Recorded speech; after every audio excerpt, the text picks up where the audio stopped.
Hello, I'm Colin Roche, and I'm going to be your instructor and guide for this masterclass. And I first want to welcome you to the Food Media Network's home studio.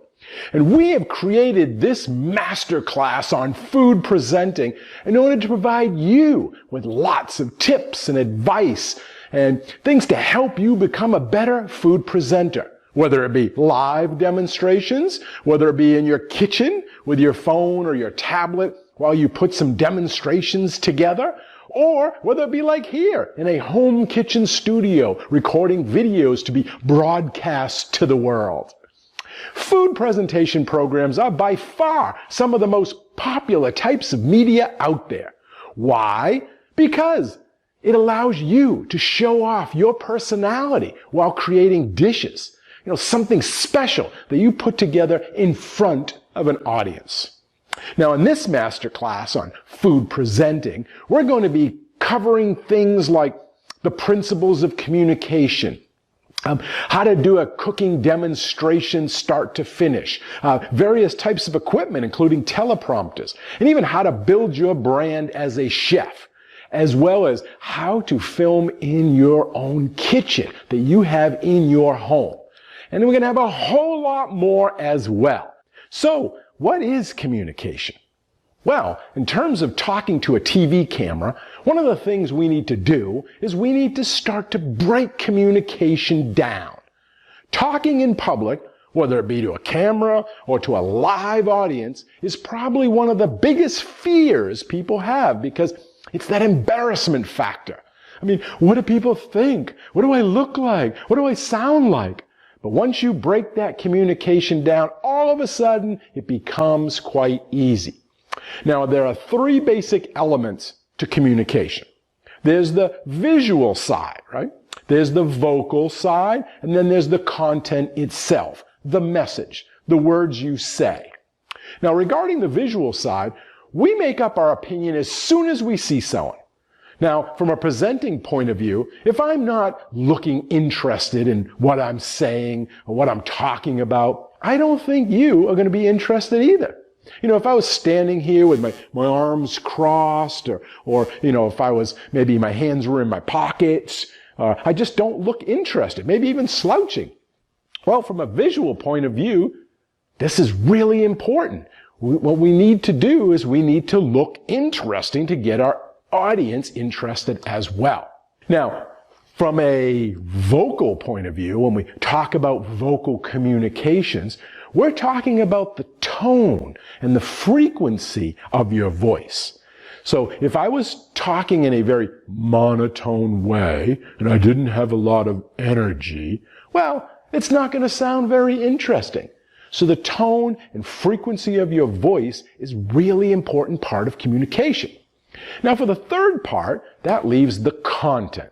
And as we just learned, it is often not necessarily what you say, but how you say it, while you're utilizing correct visual and the vocal components as vehicles for your message.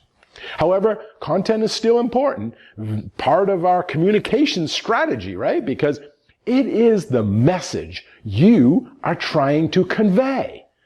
And we will have an entire section on the topic of content of your presentations and demonstrations later on in this course. So for right now, let's just talk about the visual and vocal sides of communication. So eye contact is an example of one way that you can improve your visual communication.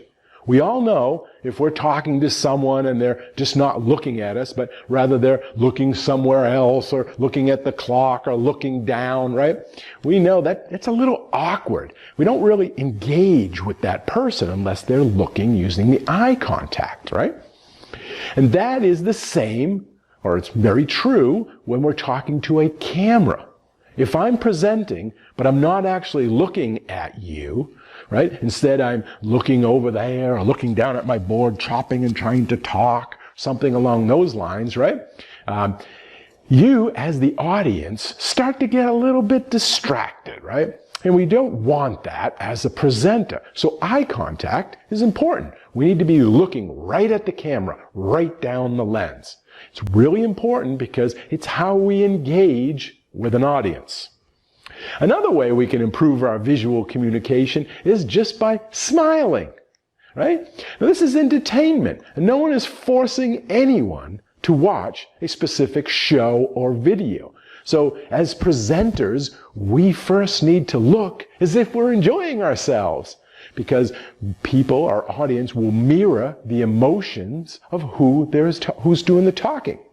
So if I was grumpy and angry and, not looking as if I'm enjoying myself, right, then my audience would feel the same.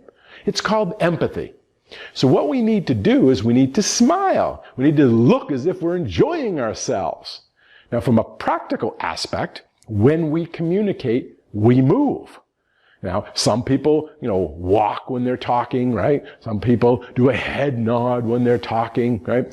Overall, movement is important, but it's got to be movement with a purpose. We need to think about what we need to do, where we need to move to in advance. This is called blocking out the set. Now, something else we need to think about regarding our movement is when we're talking, we should try and use our hands, to utilize our hands to bring whatever it is we're saying off the page. Give it some enthusiasm. Give it some energy. Make it look as if we're enjoying ourselves. We're enjoying what we're talking about. What we don't want, though, is we don't want moving around with no purpose, because it can very quickly become distracting. For example, if I was moving side to side, maybe I've got some nervous energy and I'm kind of bouncing on one foot or I'm fidgeting around, right? This is going to look as if, I'm going side to side on the TV screen, which can make you seasick, right? So especially if it's a close shot. So what we want to do is we want to anchor ourselves. One of the major rules of being a TV presenter is to anchor yourself from the waist downwards. And you do that by rooting your feet in the ground. Now, there are some exceptions, right? As chefs, we must move, right? Because we're in the kitchen. We have to move, right? I can't go from here, which maybe this is my cutting board, over to the stove, right? To the flat top over here, unless I move, right? Or I can't go back here to the oven unless I move, right? So, but the difference is I'm going to move, but I'm going to move with a purpose. For example, I'm going to tell you what I'm going to do. So I would say something like, okay, and now I'm going over to the pan and I'm going to make something for you. See what I just did? I was telling you what I'm going to do. I'm moving with a purpose, which is very important. It also tells in advance what we're going to do. And it also helps the camera operator follow what we're going to do. So I could tell the audience, okay, so now we're going to put this on the stove. And then we do it. The cameraman, camerawoman knows that we're going to do that and can follow us, as well as the audience. They know where we're going next. So that's movement with a purpose. Now, regarding our vocals, another important aspect of communication is the speed of our vocal delivery, which is very important as well. Sometimes, when we get a bit nervous, we start to speak quickly. And what happens when we start to speak quickly is that we start to forget what we're saying or what we're about to say in our heads. And it's that point when we start to use little pauses, right? Start to say things like well, at the same time, we start to look away. We start to think about what we need to do, what we're supposed to say. We start looking around, right? Because we're going so fast. Slow it down. We don't need this pressure, that pressure that's building up. So we got to always try to catch up and we got to say things fast. Now, the speed of our vocal delivery is also important for the audience, because if we're speaking very, very quickly, then what's going to happen is our audience, who is listening, is going to try and keep up, right? We're talking so fast, they're trying to understand what we're saying and process it, right? And some of the words that we're saying, right, they're going to miss those because we're talking so quickly, right? We're going to be on to the next subject, and the audience is still thinking about the word or the topic that we said earlier, which they are still processing, trying to understand, and so now they get behind. And sometimes that can be frustrating, they'll give up. So what we need to do is we allow our audience to come along with us. It's like a journey. We're explaining it. We're peeling back the onion, right? We're allowing them to come on this journey with us that we're explaining through a story. We're walking them through it. Now here's a trick, and this may sound a little bit rude, but it's a trick that works. If you are speaking too quickly, I want you to look at the camera as you're talking. And I want you to imagine that you are talking to one person, not hundreds or thousands of people. The camera lens is just one single person's face. And I want you to think of that one single person as your friend, maybe your best friend. But here's the trick. Your friend who's just a little bit stupid. Now, I know that sounds bad, but remember, it's just an exercise, a technique. And what it will do is it will slow you down. It will make your dictation, your enunciation, a lot better. But even more importantly, for you, in your head, it will help you logically think about what you're going to say next.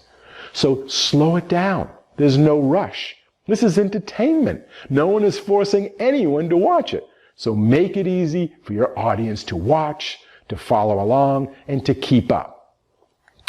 Now, we just briefly looked at both the visual side and the vocal side of communication. And now I want to give you another tip that can help us improve both of these at the same time. And that is with energy. We definitely need energy when we are standing in front of a live audience. But we also need it in front of the camera as well. Because one of the things a camera does is it reduces our energy. It flattens us. It makes us two-dimensional representations of ourselves. Therefore, we physically need to up our energy. In the TV industry, they often say that we need to increase our energy anywhere from 7 to 30%, depending on who you are. So how do we know when we have reached the right level of energy?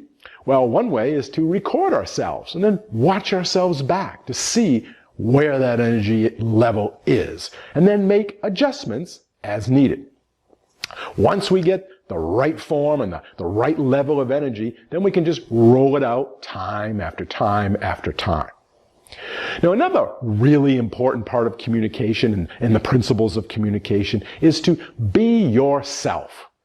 There's a very famous quote by Oscar Wilde that says, "Be yourself. Everyone else is taken." And I cannot emphasize how important that is to be yourself, because everyone else is taken. If you can just be yourself when you are talking to a camera or a live audience, right? But being yourself on a good day with all the energy needed, using the tips and techniques you're going to learn about in this class, you'll do fine. So the three basic elements to communication that we just talked about are the visual side, the vocal side, and the content itself side.